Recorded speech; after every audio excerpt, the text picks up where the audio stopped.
boa, tudo bem? Estamos de volta para nossa terceira aula de História da Igreja. Eu sou o professor Eduardo, ao vivo a nossa turma de graduação de bacharel em Nova Iguaçu e você que nos acompanha pelo Instituto FASTEF. Hoje nós vamos falar de muitos acontecimentos, de muitos ocorridos na história da igreja.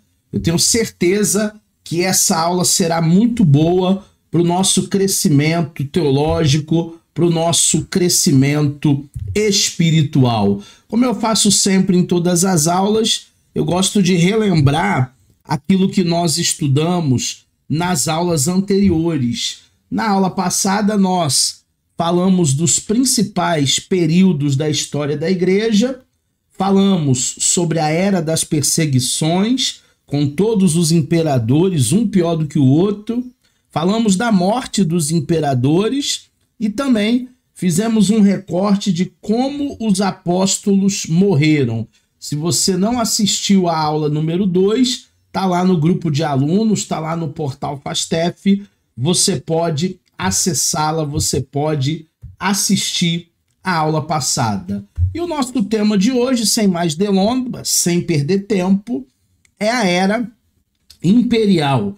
Nós estamos aí navegando, aprendendo, desfrutando de um conhecimento avançado na história da igreja. Hoje, falando sobre a Era Imperial, precisamos nos localizar na linha do tempo.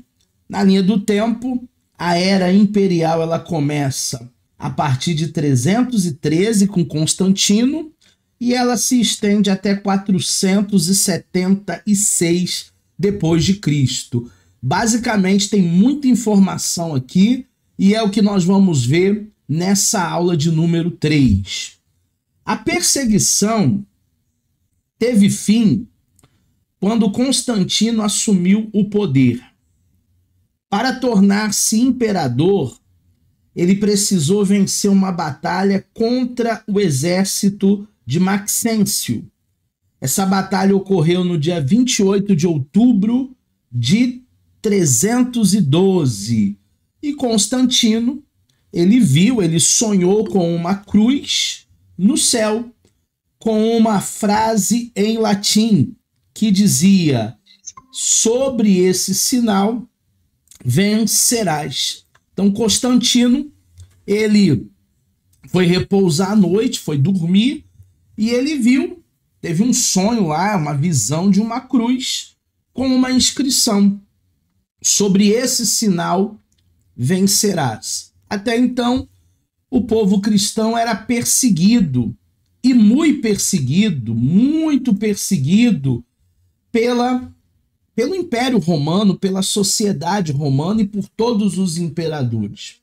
A partir desse momento que Constantino sonha este sonho e ele vai para a batalha, ele já fica com algo no seu coração. Se eu vencer a batalha, eu vou fazer dos cristãos ali pessoas livres de toda a perseguição. Ele já era favorável ao cristianismo, ele já pendia para o cristianismo, ele já gostava, simpatizava.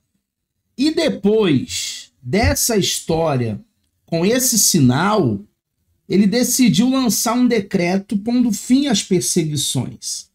Esse decreto foi o Edito de Tolerância, que foi promulgado no ano de 313. Então, a partir de 313, acabam-se todas as perseguições aos cristãos daquela época.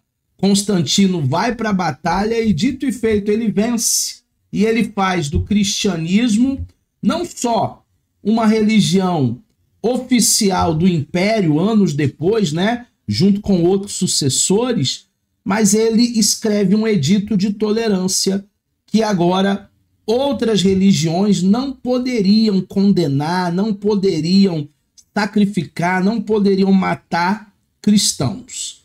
Em 313, Constantino mudou-se para a capital do Império Bizâncio e trocou o nome dessa capital para Constantinopla.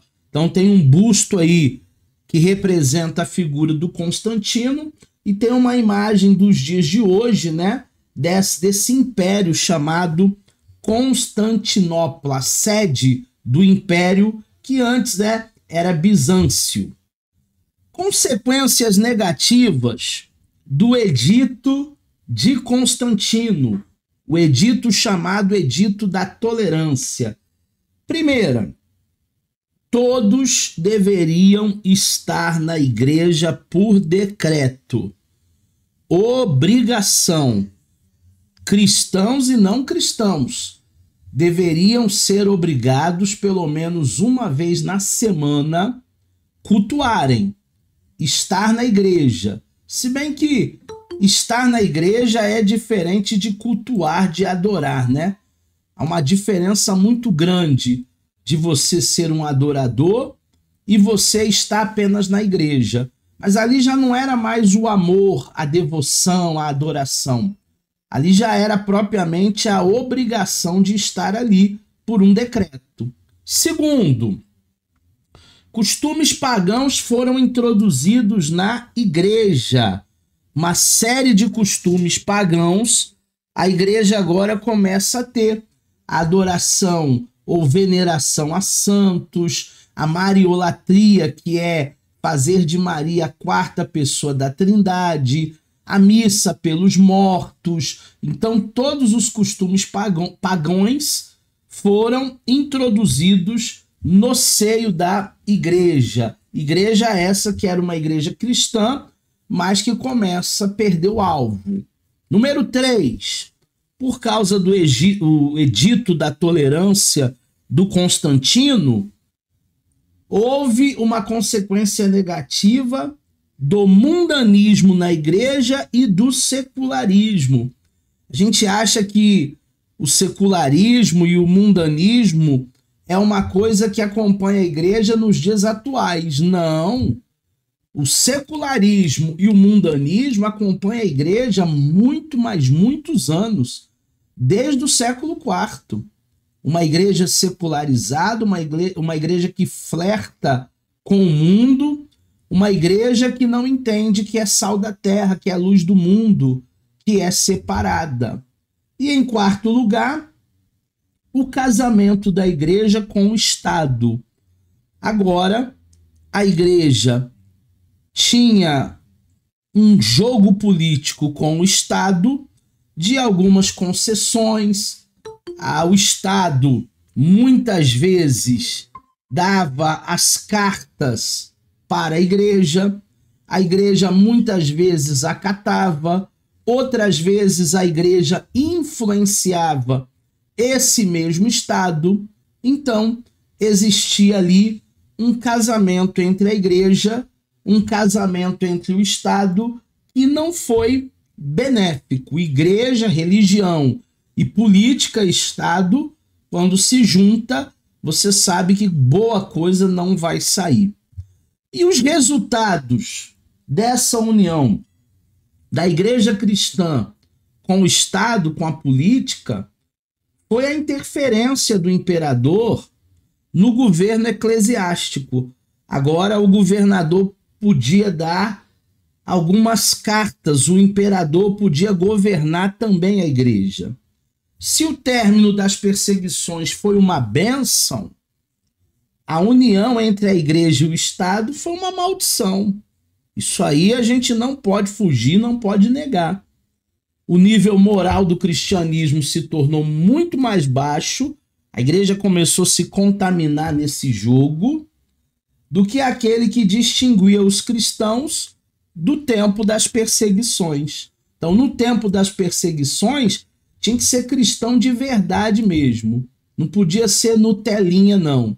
Agora, infelizmente, já não era mais um tempo de perseguições, houve um alívio muito grande, e aí então a igreja passa a ter algumas regalias, alguns méritos, e por isso cedia ao sistema, cedia à política.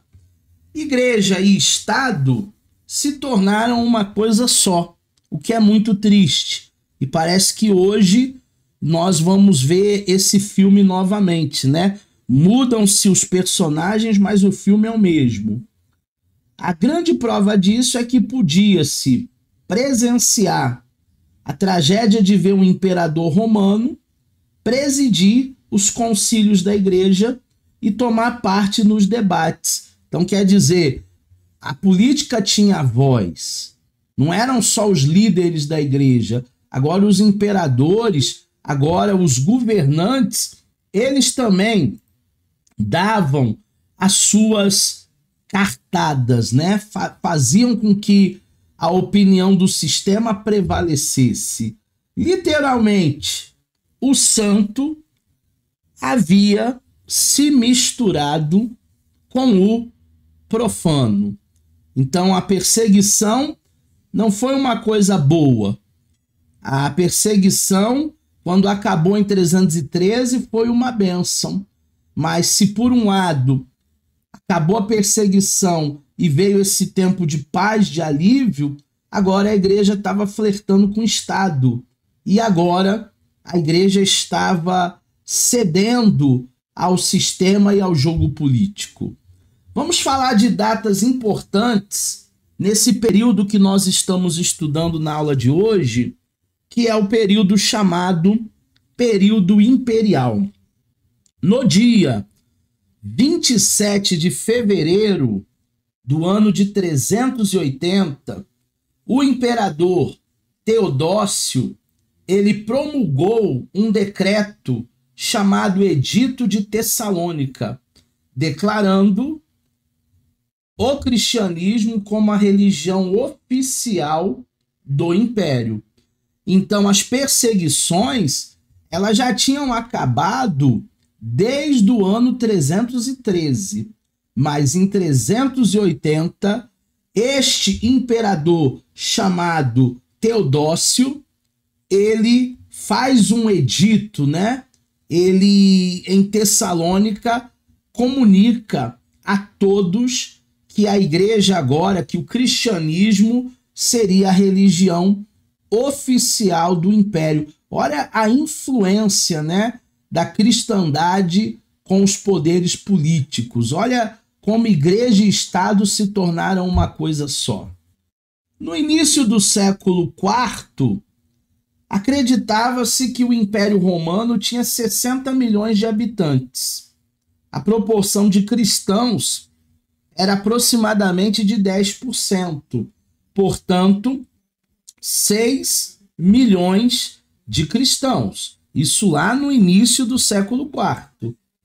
No meado do mesmo século, 50 anos depois, 40 anos depois, por volta de 350, a população cristã já tinha subido para nada mais, nada menos do que 56%.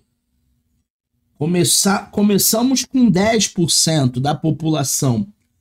Chegamos a 56,5%. Aproximadamente 33 milhões de pessoas. Mas o que se deve o crescimento desta religião? Justamente o que nós falamos lá sobre a obrigatoriedade de estar na igreja, a influência do Estado com a religião. Tudo isso são fatores que contribuem para o crescimento da religião. Constantino teve uma medida terrível. Ele oferecia túnicas brancas e 20 moedas de ouro a todos aqueles que aceitavam se batizar, declarando a sua fé em Jesus. Aí, meu irmão, até aquele que é mais bobo vai querer se batizar. Eu vou ganhar roupas brancas, roupa nova? Já é Natal na Líder Magazine? Eu vou ganhar 20 moedas de prata sem fazer nada? É só ir lá dar um tibum e aceitar Jesus? Ah, eu quero, onde é que é? Eu nem sei direito o que eu tenho que fazer, mas eu vou querer. 20 moedas de prata eu não perco. 20 de prata não, né? 20 de ouro. Estudos da época mostram que milhares de pessoas aderiram à fé cristã por causa disso. Facilidades. Estavam aderindo à fé em vez de se converterem de fato. Hoje em dia também, o censo do IBGE, o último censo aqui no Brasil, disse que nós somos aproximadamente 30% da população. São números para mim que não são precisos, porque tem gente que se diz cristão só porque sabe cantar a música do Regis Danese, entra na minha casa, entra na minha vida, e porque foi uma ou duas vezes na igreja visitar. E aí ele já se acha, ele já se diz um cristão, o que para mim é um grande erro. Na época de Constantino, a mesma coisa.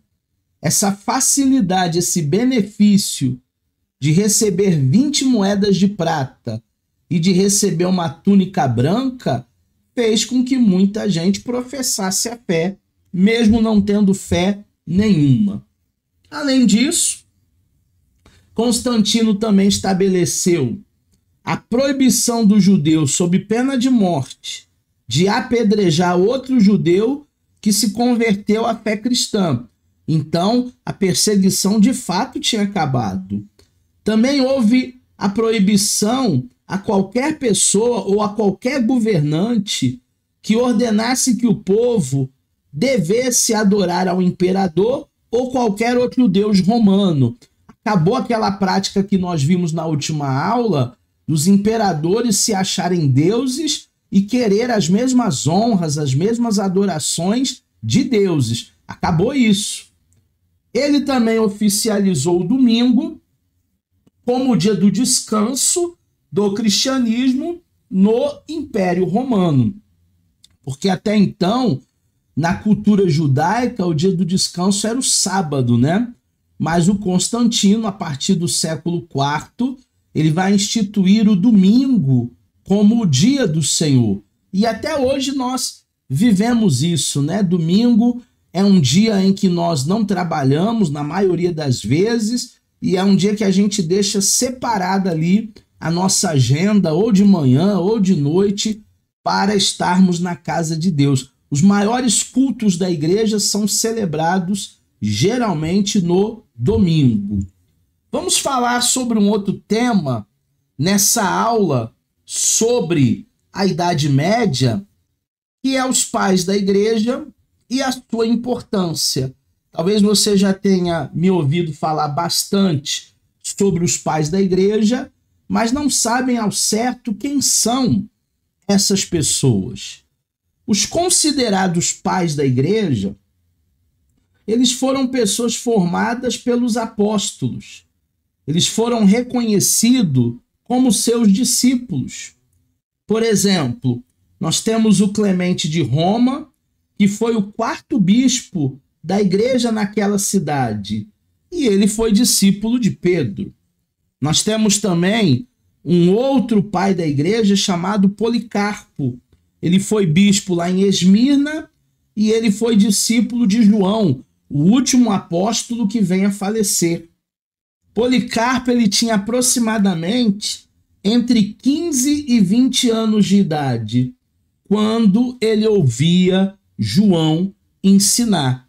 Então ele era um aspirante, ele ouviu todas as pregações, ele deve ter ouvido a revelação do Apocalipse da ilha de Patmos e ele se torna um grande discípulo, o discípulo de João, o discípulo de Pedro, chamado Clemente de Roma.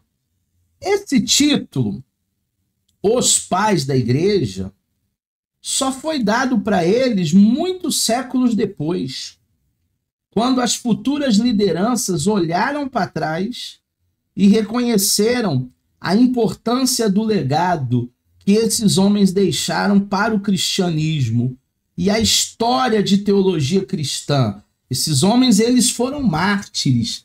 Esses homens deram continuidade a um período pós-apostólico.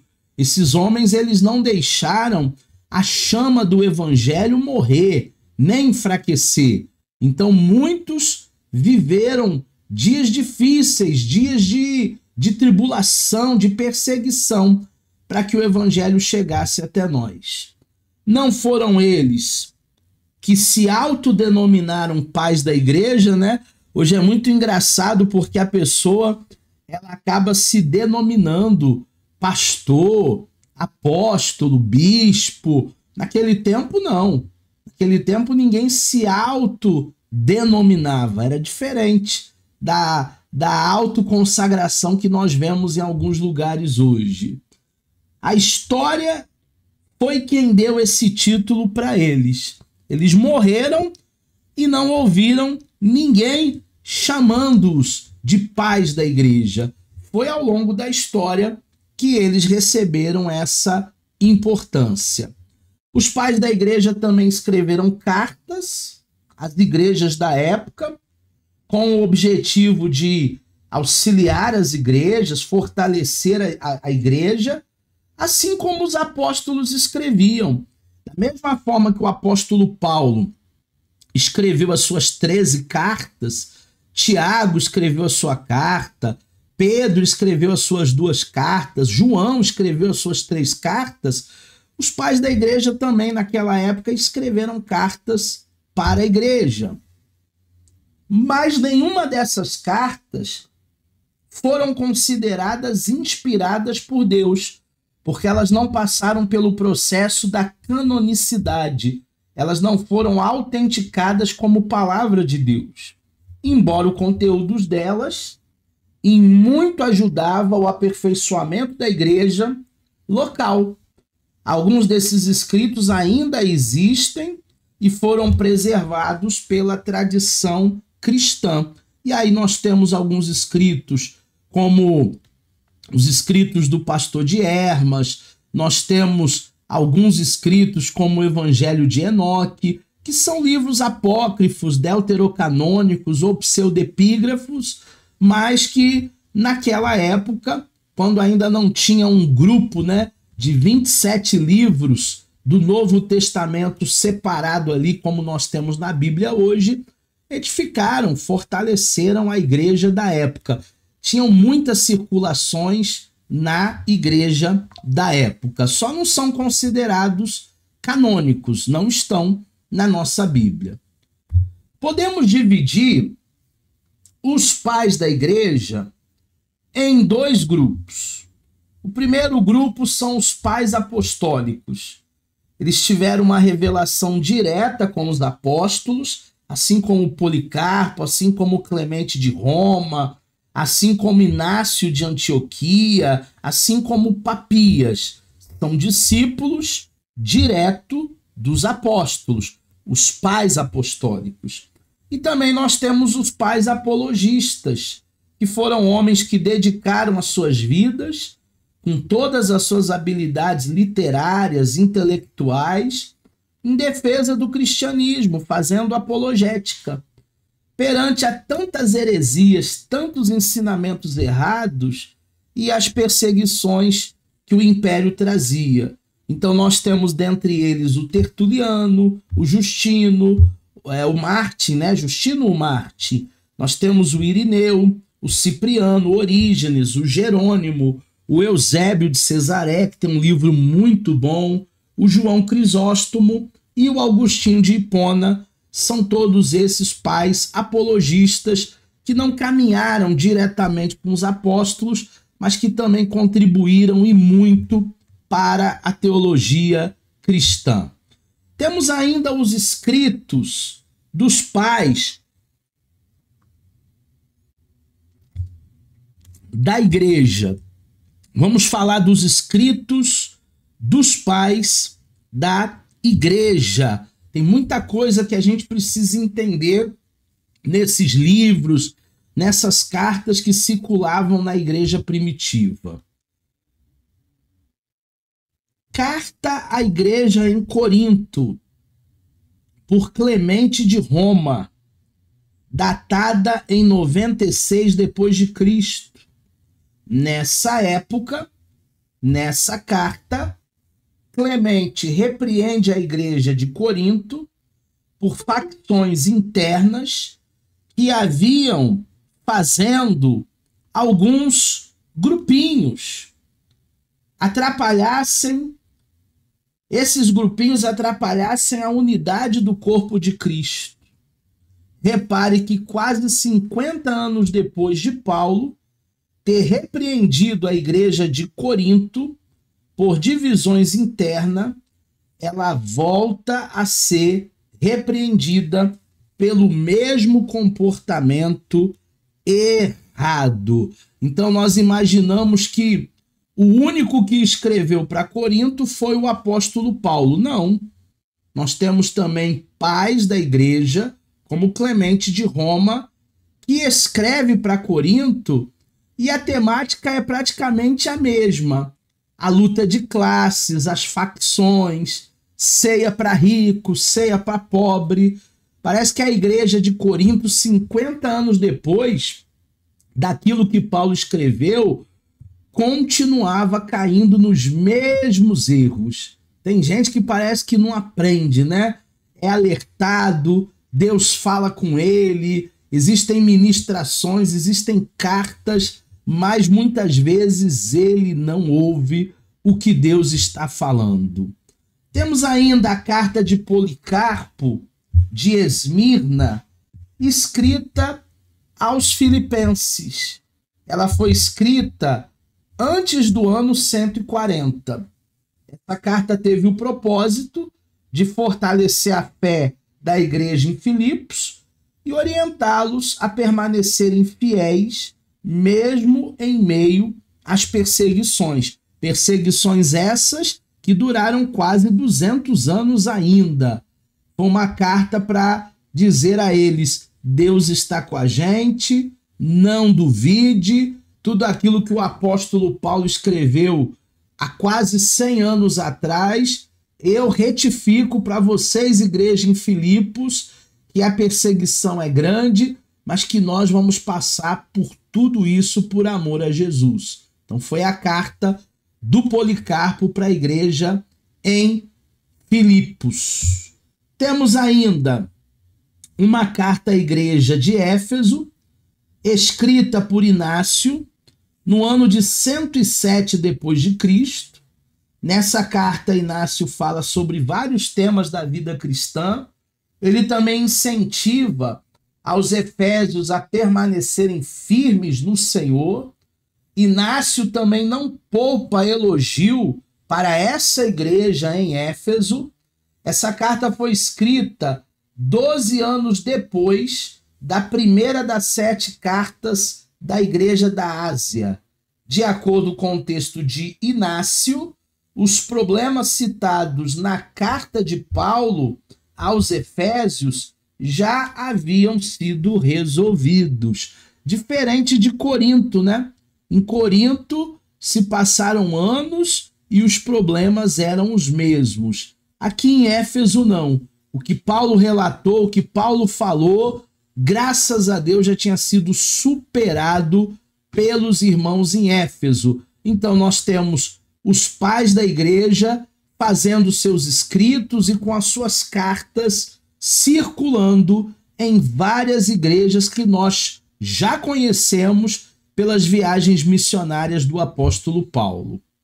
O concílio de Cartago e a formação do cânon do Novo Testamento. Com o passar dos anos, havia uma grande quantidade de textos, de cartas, de pergaminhos, de escritos, sendo lidos pelos cristãos lá dos primeiros séculos, e entre esses textos haviam muitos de origem e de conteúdo duvidoso. Então, por isso fizeram o concílio, para organizar essa biblioteca, para organizar esses documentos. Tinha muita heresia também sendo disseminada. Eram muitas vozes, de maneira até desorganizada. Será que o Santo Espírito estava de verdade falando com eles? Ou será que eram algumas invencionices do homem? Então o concílio foi convocado exatamente para essa organização. Eram ao todo mais de 200 livros. E no nosso Novo Testamento nós temos 27, hein?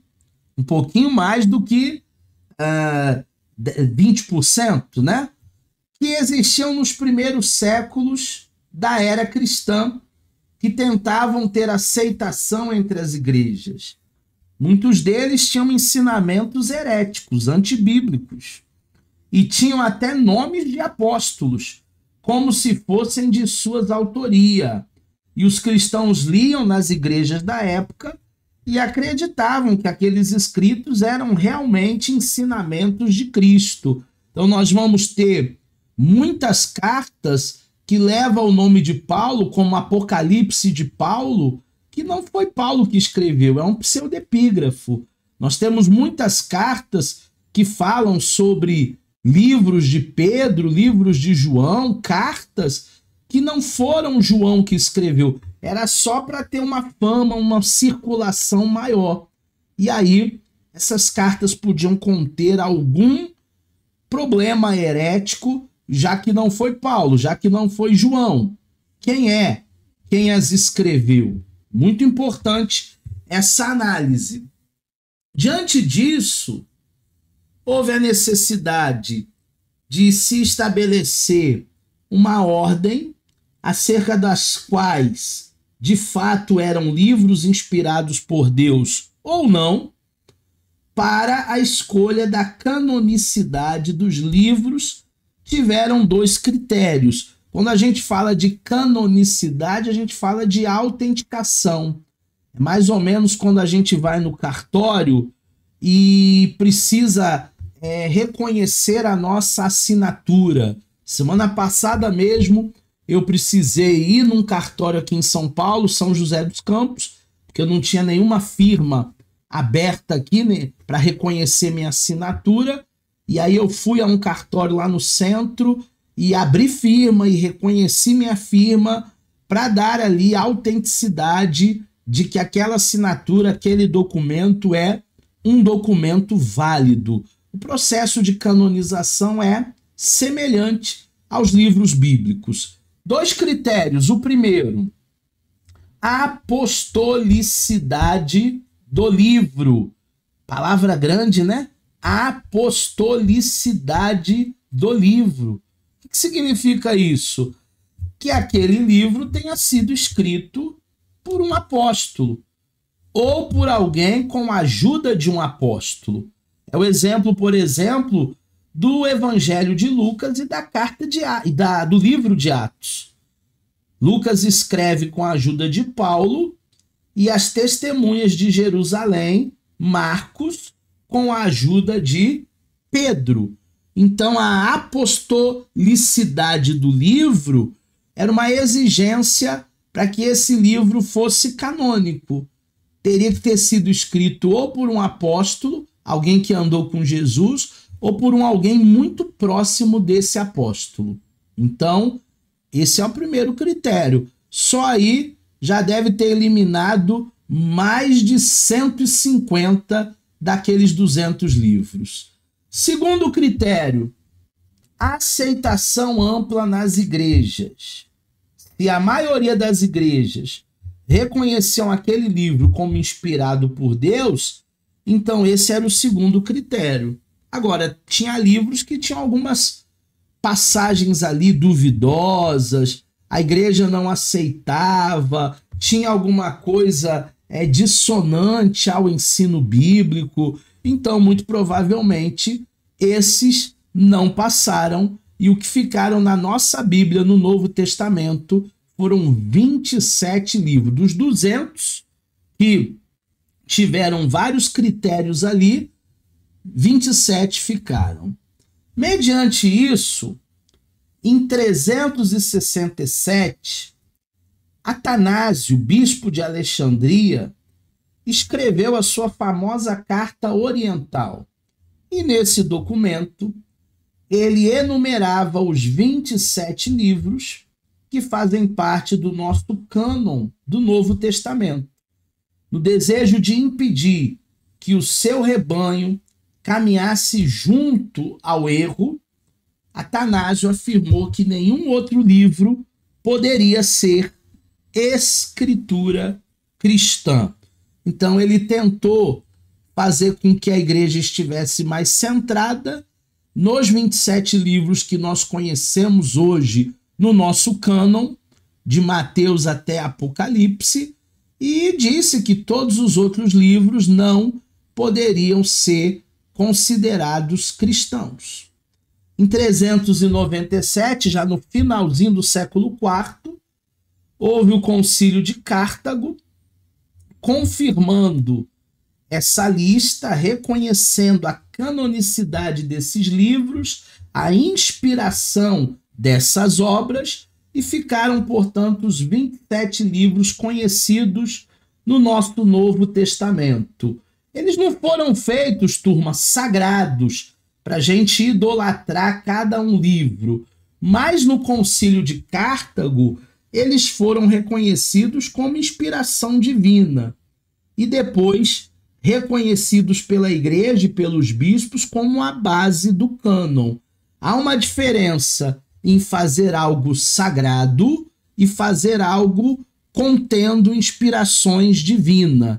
Se eu pego a minha Bíblia e eu coloco a minha Bíblia como algo sagrado, se ela ficar velhinha e as páginas começarem a cair e eu já não poder nem mais manusear a Bíblia, eu não tenho coragem de jogar aquele livro fora e comprar uma nova Bíblia para mim, uma nova edição, porque aquilo ali é algo sagrado. Já se eu entendo, como os pais da igreja entenderam aqui, livros que foram escritos sobre a inspiração divina, aí obviamente se a minha Bíblia ficar velhinha, eu vou trocar minha Bíblia por uma mais nova, por uma edição mais nova, e não há problema nenhum se desfazer da antiga Bíblia, porque ela não é nada sacralizada, digamos assim. Vamos falar agora, nessa nossa aula de número 3, de História da Igreja, sobre os pontos interessantes do cânon do Novo Testamento. Existem pelo menos aí 3 cartas perdidas do apóstolo Paulo. Paulo escreveu outras 3 cartas, somando as 13 que nós conhecemos, daria 16. Mas essas 3 cartas elas foram perdidas. Esse primeiro ponto é o caso de uma carta que Paulo escreve, endereçada, destinada aos laodicenses. O texto de Colossenses 4, 15 e 16 diz que Paulo recomenda essa carta aos colossenses e que os colossenses fossem reciprocamente lida em ambas as cidades, tanto em Colossos como também em Laodiceia, assim como a carta a Laodiceia fosse lida em Colossos. Então tem uma carta aqui que não chegou. A carta de Colossos chega a Laodiceia e chega aos colossenses, mas a carta de Laodiceia não chega a nós, não chega aos colossenses. O texto é aqui, ó, Colossenses 4, 15 e 16. Saúdem, irmãos, de Laodiceia, bem como a ninfa e a igreja que se reúne em sua casa. Depois que essa carta for lida entre vocês, façam que também seja lida na igreja dos laodicenses e que vocês igualmente leiam a carta de Laodiceia.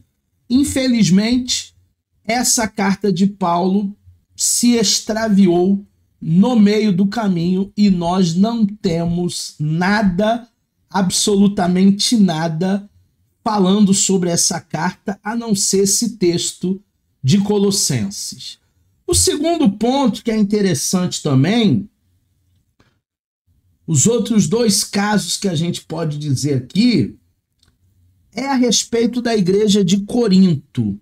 Na nossa Bíblia nós temos 1 aos Coríntios e 2 aos Coríntios. A partir da interpretação de 1 aos Coríntios 5:9 e também de 2 aos Coríntios 2, do 4 ao 7 e também 8, entende-se que Paulo tenha escrito no mínimo 4 cartas aos Coríntios. Não foi uma, não foi 2, como nós temos na nossa Bíblia, não foram 3, foram 4 cartas à igreja de Corinto. Sendo que a nossa primeira carta seria a segunda, porque a primeira extraviou. Então a segunda se tornou primeira na nossa Bíblia. E a nossa segunda carta seria a quarta, que Paulo escreveu para aquela igreja. Então, na verdade, a primeira carta aos Coríntios que nós temos na nossa Bíblia é a 2 Coríntios. E a 2 Coríntios que nós temos na nossa Bíblia é a 4 de Coríntios. Então, nós temos uma lacuna, nós temos um hiato, algumas referências, tanto na primeira carta como na segunda carta, que no original são a 2ª e a 4ª, e que provam aí que Paulo escreveu pelo menos mais 2 cartas e que foram extraviadas, não chegaram. Outro ponto interessante sobre o cânon no Novo Testamento, é o terceiro ponto que eu quero abordar, tem a ver com a diferença do grego bíblico, o grego koiné, para o grego contemporâneo, o grego clássico. Um exemplo disso é o ladrão da cruz. Você já deve ter lido a passagem de Lucas 23, do 42 ao 43. Se não leu, vamos ler agora, vamos à Bíblia.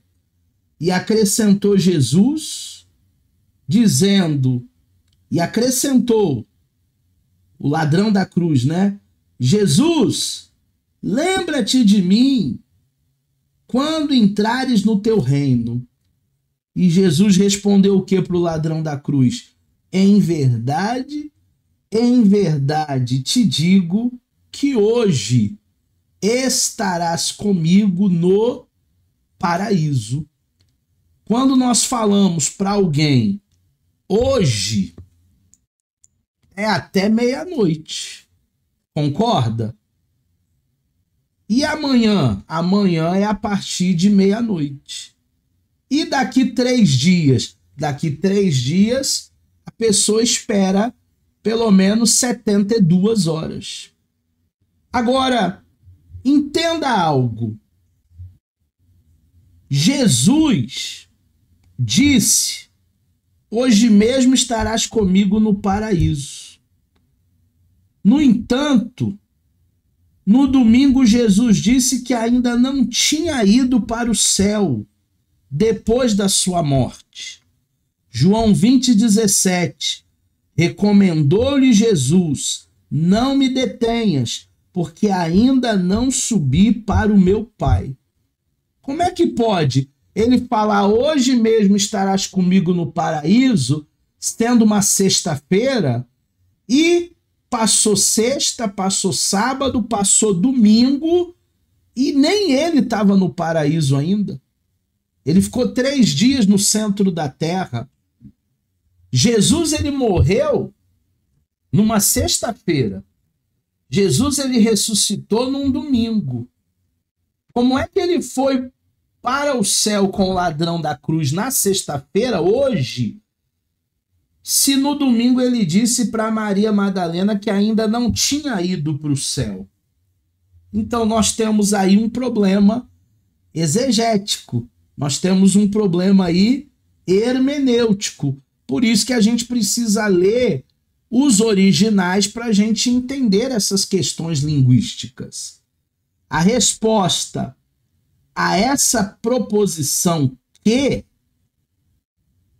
e a vírgula existente no nosso idioma não constam no grego koiné. A palavra que e a palavra também, e as vírgulas também, elas não constam no original grego. Isso é um recurso nosso, um recurso do tradutor para a Bíblia em português. A escrita bruta seria mais ou menos assim: em verdade te digo hoje, estarás comigo no paraíso. Olha como uma vírgula muda. Em verdade te digo hoje, estarás comigo no paraíso. Nesse caso, aonde que a gente coloca a vírgula, hein? Porque se a gente colocar a vírgula, em verdade te digo, hoje mesmo estarás comigo no paraíso, é um sentido. Agora, se a gente colocar a vírgula, em verdade te digo hoje, estarás comigo no paraíso, já é outro sentido. Então, nós temos uma questão de pontuação no grego original. No grego antigo não tinha essa pontuação. Então, a frase pode ser lida de duas formas. Em verdade te digo, hoje mesmo estarás comigo no paraíso. Uma promessa de presença imediata de Deus na vida daquele homem. Se arrependeu. Mas também a gente pode ler de outra maneira. Em verdade te digo hoje, estarás comigo no paraíso? É uma promessa feita naquele dia, mas que seria cumprida futuramente. Futuramente domingo, futuramente segunda, futuramente 40 dias depois da sua ascensão. O importante é que aquele ladrão tinha uma promessa de estar com Jesus no paraíso. Só que uma vírgula pode mudar tudo e dar o sentido de que hoje, na mesma hora da morte, a pessoa estaria com Jesus. Então, por isso, a importância de nós lermos os textos originais e nos debruçarmos nos textos originais. Temos ainda mais um tema, que são os concílios, as heresias e as polêmicas. São 3 temas, né? Os concílios, as heresias e as polêmicas. Os concílios foram necessários para que a igreja se posicionasse através dos bispos e dos teólogos em todas as vezes que polêmicas e heresias surgiam na igreja. Polêmica não é coisa nova, heresia não é coisa nova, já é uma coisa bem antiguinha, tá? Ao todo foram 21 concílios gerais, mais o concílio de Jerusalém em 49, para decidir aquela tensão entre uma igreja judaica ou uma igreja cristã. Poderíamos aceitar os cristãos na igreja que estavam chegando agora, mas eles têm que circuncidar, eles têm que guardar o sábado. Foi por isso o concílio de Jerusalém. E fora Jerusalém, tivemos ainda mais 21 concílios. Quais foram as principais heresias que foram combatidas por esses concílios?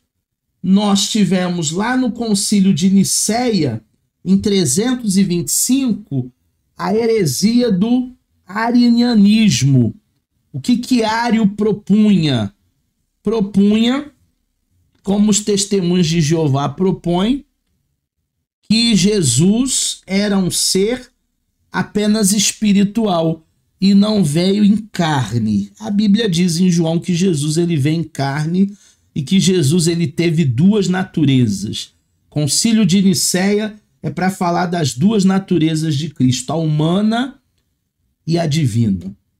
Depois nós temos o concílio de Constantinopla, em 381, que vai tratar da trindade e da divindade do Espírito Santo. Vai definir Pai, Filho e Espírito Santo. Depois haverá em 431 o concílio de Éfeso, que vai trabalhar contra o pelagianismo, que também era uma doutrina louca da época. Depois vai haver um outro concílio falando das 2 naturezas de Cristo, em Éfeso no mesmo ano. Temos ainda o concílio de Calcedônia, em 433, que traz aí a discussão sobre Maria ser ou não divina. Maria ser ou não a mãe de Deus, Theotokos. Será que Maria era a mãe de Deus? Esse concílio derrubou isso. E o terceiro concílio de Constantinopla foi em 681, já século VII, que falou sobre o monoteísmo, já que a igreja estava tão pagã, mas tão pagã, que parecia lá na Índia, lá, né? Não sei quantos milhões de deuses, lá 30 milhões de deuses. Uma igreja extremamente politeísta. E graças a Deus, houveram esses concílios aí, tanto para desmistificar, quanto também para trazer luz àquilo que tinha se perdido como essência, que é aquilo que as Escrituras nos diz, tanto sobre Trindade, como sobre a natureza de Cristo e outras heresias que eles criavam na época lá e que propriamente aquilo tudo não era algo bíblico.